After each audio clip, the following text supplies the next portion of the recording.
आता आपण पार्वती मंदिराकडे जाणार आहे. इकडं आलं बोकोश्वर इकडं, आणि इकडं काय आहे ते नाही माहीत मला.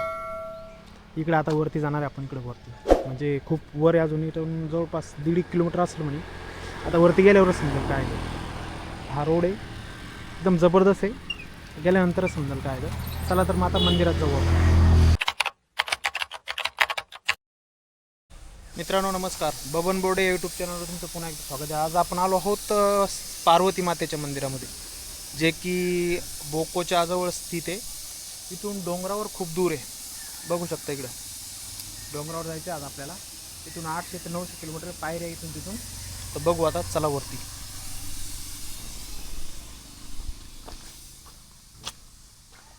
वरती इथून तिथून आता हे बघा, वरती जाताना एकदम पहाडी इलाका आहे, आणि झाडं बघा किती उंच उंच आहे.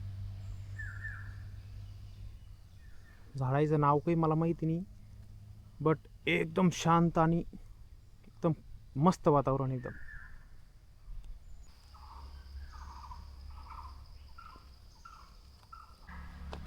खूप चढ आहे, एकदम दम लागत आहे वरती जायसाठी.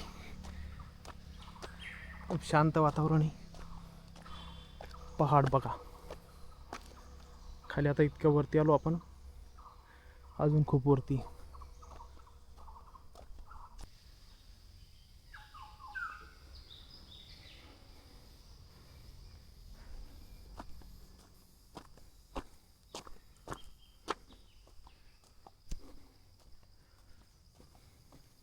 खडी चढाई आहे समोर. त्यांना दुकानं वगैरे आहे, पण आता आपण थोडं लवकर आलो ना, त्याच्यामुळे कदाचित दुकानं उघडले नाही अजून. अजून खूप वरती आहे. मला वाटतं अर्ध्या याच्यापर्यंत आलो असं आपण. आता इकडून न जाता आपण आता इकडून शॉर्टकटचा प्रयत्न करू. शॉर्टकट थोडं सिंगल आहे पाऊल वाट, पण शॉर्टकटनंच मला वाटतं लवकर पोचू आपण. हे बघा, अजून खूप उंच जायचं आहे. मुलं काही एक्सरसाइजसाठी पण आलेली इथं. हे बघा, खूप उंच पहाडी. हा खालचा भाग आहे. आपण आता इकडून आलो. किर्र वातावरण, फक्त पक्ष्याचा आवाज येतो इथं. अजून थोडंसं राहिलं म्हणते. आता जण भेटलो, त्याला विचारलं आत्ता. हो, थकलो घामाला पूर्ण. इकडं पायऱ्या ज्या नॅचरल वाटता. हे बघा खालचा भाग. थोडं राहिलं आता. असं थोडं थोडं म्हणून 1.5 किलोमीटर आलो मी. हा दिसतंय मंदिर थोडंसं बघा आता. ते बघा, एक भीत दिसते मंदिराची. कळस पण दिसतोय. चला आता एकदम आवाक्यात आला असं वाटतं. एकदम पाऊस आलेलो आपण आता. खडी चढाई एकदम. हा खालचा भाग यांचा. इथून बघा, ही इकडं बोको आहे समोर, बोको शहर. थोडं धुकं असल्यामुळे नाही दिसत आहे. ऊन झालं, सकाळच्या जवळपास 8:45 वाजू राहिले आता, तरी पण धुकं आहे अजून. पहाडी इलाका आहे, गरमी पण आहे, ऊन पण आहे, आणि थंडी पण आहे. अजून थोडंसं राहिलं म्हणत्या. हे बघा, आता इकडं पायऱ्या वगैरे काही नाही आहे, बट पाऊलट आहे थोडीशी.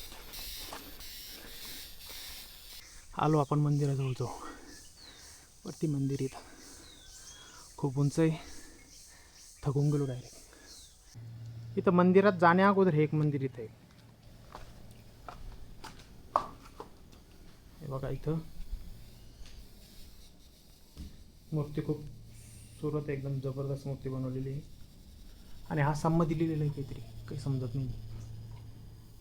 आणि इकडं आपल्याला वरती मंदिर आहे शिवपार्वती, फक्त पार्वतीचं. हे बघा, पूर्ण हा एकच दगड आहे, आणि ह्या दगडावरच वरती मंदिर बनवलेलं आहे. इकडून आलो आपण. आता इथं वरती मंदिर, वरती जायचं आहे. खूप थकलो, म्हटलं थोडंसं बसावं. थोडंसं बसलो, खूप दमलो.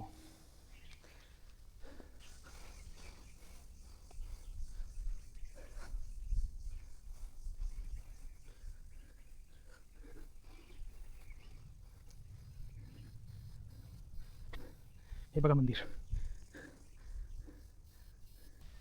आता बघा आपण पार्वतीच्या मंदिरामध्ये आलेलो आहे. हे मंदिर खूप जुनं आहे म्हणते, म्हणजे इतिहास तर सगळा याच्यामध्ये आसाममध्ये लिहिलेला आहे. मला काही वाचता येत नाही आसामी, बट असं वाटतं की उंच डोंगरावर आहे आणि भाविक भक्त आता सध्या सकाळी सकाळी कोण नाही. आपण खूप लवकर आलो, कदाचित येऊन गेले असेल जे पुजारी वगैरे ते. पण मंदिर बघू शकता तुम्ही, खूप जुनं वाटतंय. आणि खाली पूर्णपणे दगड इथं, हे बघा, हे बघा, पूर्ण दगड, एकदम पहाड आहे आणि चौकून एकदम घेरलेलं आहे. बघा हे झाडं बघा किती तिथं. हा डोंगर रांगा आहे. आता डोंगर रांगायचं नाव नाही माहीत मला कोणती डोंगर रांग आहे, पण इथून बघू शकतो पूर्ण पहाडी इलाका आहे आणि एकदम उंच टेकडावर असल्यामुळे खूप दुरून दर्शन होतं मंदिराचं. खूप लांबून कुठून पण दर्शन घेऊ शकतो, जिथून नजर जाईल तिथून. खास करून फक्त आसाम जवळून ना, बोकोस शहराजवळून. हे बघा इकडे किती खाली, पण बॅरिकेड केलेलं आहे पूर्ण मंदिर. आणि मंदिराचं बांधकाम इथलं उंच ठिकाणी असून सुद्धा मजबूतीनं केलेलं आहे, हे बघा तुम्ही. आणि इथं काही मूर्ती वगैरे नाही, अशी शिला आहे दगडाची. हे बघा इथं, हरी ओम नमः शिवाय. आणि आता इकडे बघा तुम्ही, इकडं पण एक शिलाची मंदिराची इथं आकर्षक पेंटिंग आहे भगवान शंकराची. आणि इथं बघा तुम्ही, शिला आहे फक्त. हे तुम्हाला जर आसाममध्ये वाचता असेल, ट्रान्सलेट करता असेल, बिलकुल तुम्ही कॉमेंट बॉक्समध्ये करू शकता. मला वाटतं श्री श्री मा पार्वती माता वगैरे असं काहीतरी असेल. हे बघा इथं पण शिलाचे है ना. पाठीमागं एक दगड आहे मोठा उंच आणि एकदम पद्धतशीर केलेले, कुलूप लावलेली त्याला, एकदम मध्ये गेलो असतो आपण. इकडून आलो आपण आता. हा मंदिरावर चढण्याचा मार्ग आहे, हा इथं वर, आणि इथून उतरण्यासाठी. इकडे बघू शकता मोठा मोठा दगड आहे आणि हेच मंदिर आहे पाठीमागचं. इथंच एक शिला आहे, मूर्ती वगैरे असं काही हे नाही, पण शिलेवरच प्रतिष्ठापना केलेली आहे मंदिराची.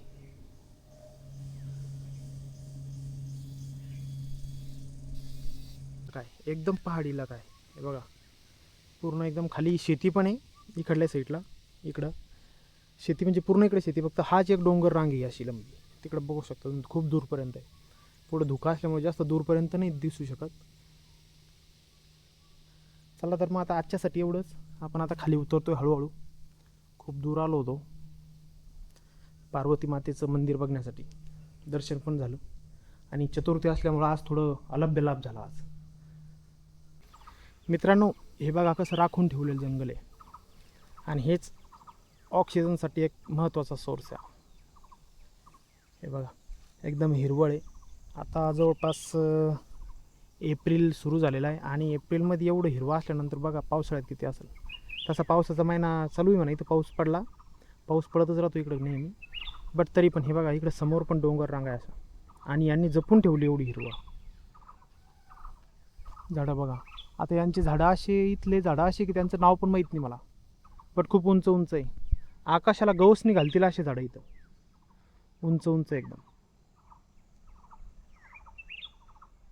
चला तर मग आता आपण खाली उतरू हळूहळू. एकदम डीपमध्ये चढाई झाली आणि उतरणं पण डीपमध्येच. आता एकदम हळूहळू उतरावं लागेल. आता इथून आपल्याला त्या तिकडे जायचं खाली, इकडं खालच्या साईडला असं यू टर्न घेऊन जाणार आहे आपण खाली हळूहळू. चला तर मग आता आजच्या ब्लॉगसाठी एवढंच. खाली गेल्यानंतर एक छोटीशी क्लिप बनवणार आहे आपण, त्याच्यानंतर बघू पुढचं व्हिजिट कोणत्या मंदिरात असेल तर. रामकृष्ण हरी.